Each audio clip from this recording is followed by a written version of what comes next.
इस भांति रहना जाके ससुराल में।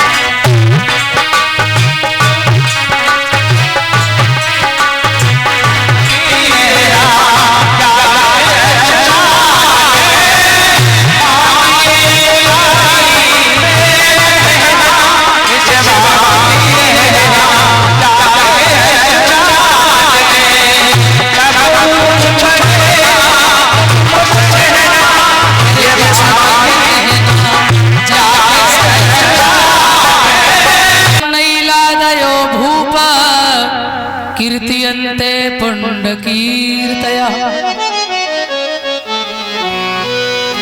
चंद्रवंश में महाराज जो याति हुए हैं, याति के दो विवाह हुए हैं, देवयानी और शर्मिष्ठा। देवयानी का पुत्र जो है यदु, ध्यान देना, यदु से ही हमारा यादव वंश चला है। और यदु महाराज की 55 पीढ़ियों के बाद एक महाराज हुए हैं देवमीड़। कौन हुए? महाराज देवमीड़। और देवमीड़ जो है उनकी कन्या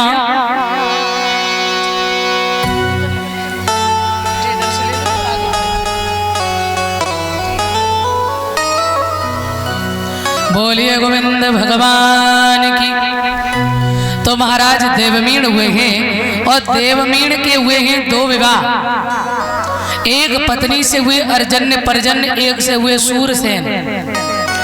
अर्जन्य पर्जन्य के हुए नवनंद और सूरसेन के पुत्र हुए हैं वसुदेव। वसुदेव सूरसेन जो हैं ये बटेश्वर के राजा हैं। एक बार मथुरापुरी में महाराज उग्रसेन जो है, इनकी पवन रेखा नारी जो है पतिव्रता, इनके पुत्र नहीं है। जंगल में जब गई घूमने तो कहते हैं कि दुर्मिलक नाम का राक्षस था। उस राक्षस का संयोग हुआ, माँ गर्भवती हुई। समय अनुसार माँ ने एक बालक को जन्म दिया जिसका नाम रखा गया है कंस। और कहते हैं ये बड़ा ही अत्याचारी है जन्म से ही। इसका जैसे ही जन्म हुआ है ना कंस का, तो पानी में उबाल, तालाबों में उबाल आ रहा है और चारों तरफ अंधकार हो गया है, आंधी तूफान आने लगे हैं, ऐसी अशुभ घटनाएं होने लगी है। क्यों? जब कोई धर्मी होता है तो पृथ्वी पर प्रकाश होता है, जब कोई अधर्मी आता है तो पृथ्वी पर अंधकार होता है। कंस तो अत्याचारी है। देवर्षि नारद ने आकर उग्रसेन को बताया है ये आपका बेटा बड़ा ही अत्याचारी है, पापी है। सो उग्रसेन ने उस बालक को लिया और जमुना में बहा दिया। बटेश्वर के राजा सूरसेन जो हैं उन्होंने उस बालक को निकाला है। और मेरे भगवत प्रेमियों ध्यान रहे, पाल के बड़ा किया है। वसुदेव के साथ में पढ़ाई भी कर रहे हैं कंस। जब कंस बड़ा हुआ ना तो कंस को एक दिन पता चला है कि मैं उग्रसेन का पुत्र हूं, मुझे जल में बहा दिया। बड़ा नाराज हो गया। तो उसने क्या किया है, भोले बाबा की तपस्या करने के लिए चला गया। और भोले तो ऐसे भगवान हैं, भोले बहुत जल्दी प्रसन्न। कहते हैं ना महादेव जैसा देव इस संसार में कोई है नहीं है। बोलो सच्चिदानंद भगवान की।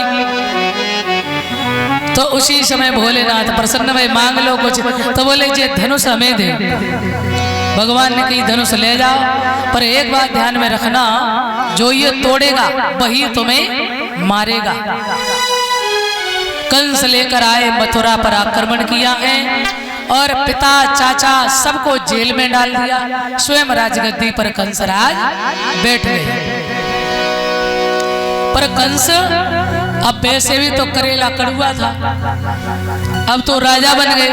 अब और भी अत्याचार बढ़ गया है। जहाँ मंदिर में संत भजन करते गंगे कटवा रहा है, रक्त बह रहा है, अत्याचार करता जा रहा है।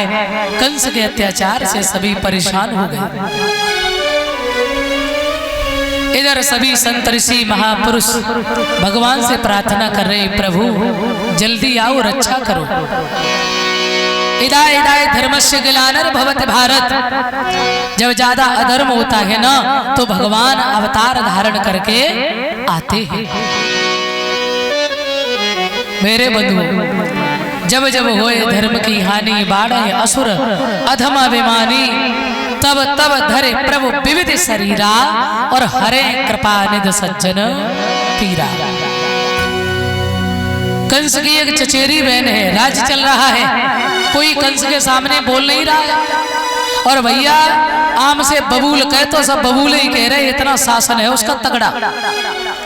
कोई भगवान का नाम नहीं, सब कंस महाराज की जय बोलो, सब कंस की जय बोलो। पर ध्यान रहे, ज्यादा अहंकार ठीक नहीं होता है, भगवान उसको जरूर चूर करते हैं। कंस का अत्याचार बढ़ता चला गया, सभी हैरान हो गए। तो उसी समय कंस की एक चचेरी बहन है जिसका नाम है देवकी। कंस ने सोचा विवाह करें, पिता तो है नहीं, सब जेल में है।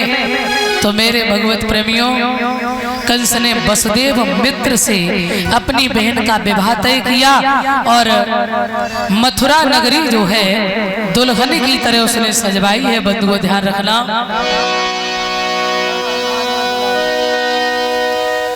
श्री सुखदेव जी कहते बड़े धूमधाम से विवाह कर रहा है। वसुदेव के साथ जब विवाह तय किया, बारात लेकर वसुदेव जी आए और खूब दान उठा रहा है कंसराज। मेरे बंधुओं, विवाह जब किया है बहन देवकी का कंसराज ने, और कोई भी लड़की जब ससुराल जाती है ना तो माँ पिता भाई सबके गले से लग के जाती है। भैया देवकी रोने लगी, माँ है नहीं है, पिता भी जेल में है।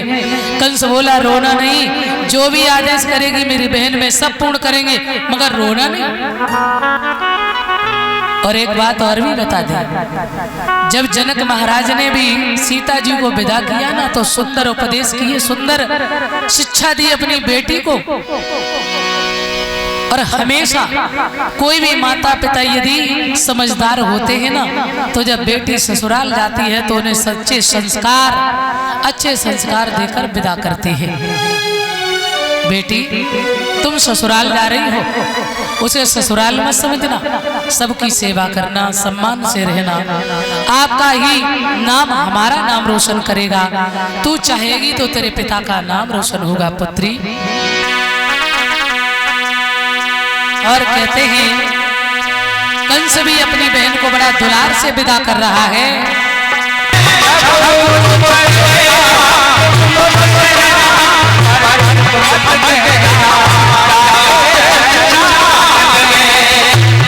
ध्यान देना, बहुत सुंदर शिक्षा देते हैं। छोड़ के चली है बेटी बाबुल का अंगना,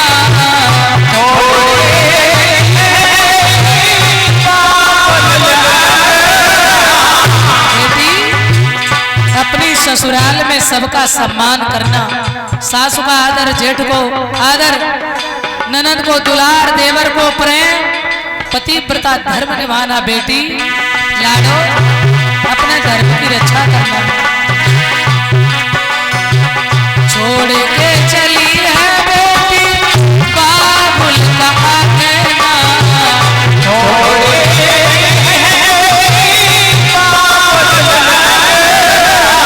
संग की सहेली तेरी संग कोई जाए ना,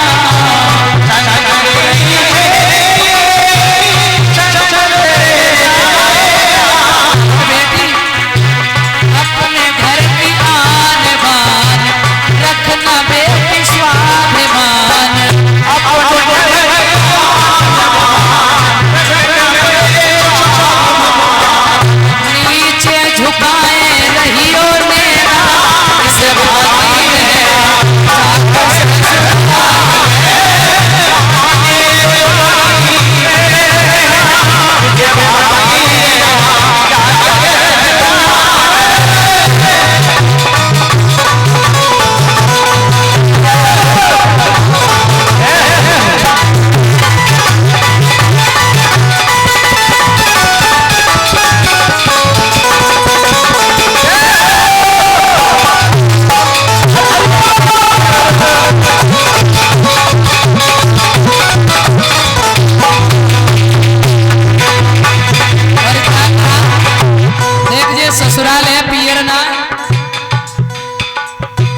इसी के साथ ये मालाओं का सम्मान हमारे सतीश भैया और ये डॉक्टर साहब राधा स्वामी हॉस्पिटल भरथना, ये भैया जी हमारे सम्मान कर रहे हैं। दोनों भाई पगड़ी से पीताम्बर से माला से सम्मान कर रहे हैं और ईमानदारी की सूरज भैया सच बता रहे हैं। हमें कई दिन से बुखार था मगर हम नहीं जान रहे थे कि हमको दिक्कत क्या है। तो कल हमारे डॉक्टर भैया ने जब चेकअप किया तो बोले आपको तो कौन सा बुखार है? तो लल्ला बताइए ने टाइफाइड। हम तो कम पढ़े लिखे हैं लल्ला, तो टाइफाइड और बुखार पूरा बिल्कुल फुल बीमारी हुई थे फुल, और ना कैसे कथा चल रही प्रभु जी जाने, सच बता रहे। तो कल मैंने बड़ी मुश्किल से, हमने कहा ज्यादा ही दिक्कत है तो अब देख ले। हाँ तो ऐसा बढ़िया, ऐसी बात नहीं, अच्छा ट्रीटमेंट दिया है। हम सच में मुझे एकदम से आराम हो गया, बहुत आराम हुआ, ये सत्य है। अरे भैया क्या बात है साउंड वाले, ठाड़े रहो बस तुम काहे परेशान। तो सभी भाइयों का भी सम्मान कर रहे हैं। सदा सदा सुखमय जीवन रहे, सदा आगे बढ़े, भगवान से मेरी कामना है। मैं भगवान से ये चाहेंगे कि वैसे लला जी भाई डॉक्टर जो है, मैं तो कल ही सबसे पहले हॉस्पिटल में कल जब गए हैं तो मुझे अत्यंत प्रसन्नता इस बात की हुई है कि लोग तो सबसे ज्यादा धन पे ध्यान देते, बस अपनी रोजी रोटी बने, धन कमा, भगवान जाए साइड में। सबसे बड़ी मुझे खुशी इस बात की हुई है कि मैंने अपने प्रभु की फोटो देखी इनके ऑफिस में, हाँ राधा कृष्ण की, तो मुझे बहुत खुशी हुई। और मैं चाहेंगे कि सदा आपको भगवान आशीर्वाद देते ही रहे और तुम सदा आगे बढ़ते रहना और बढ़ते रहोगे। तो बोले कभी कभी सासू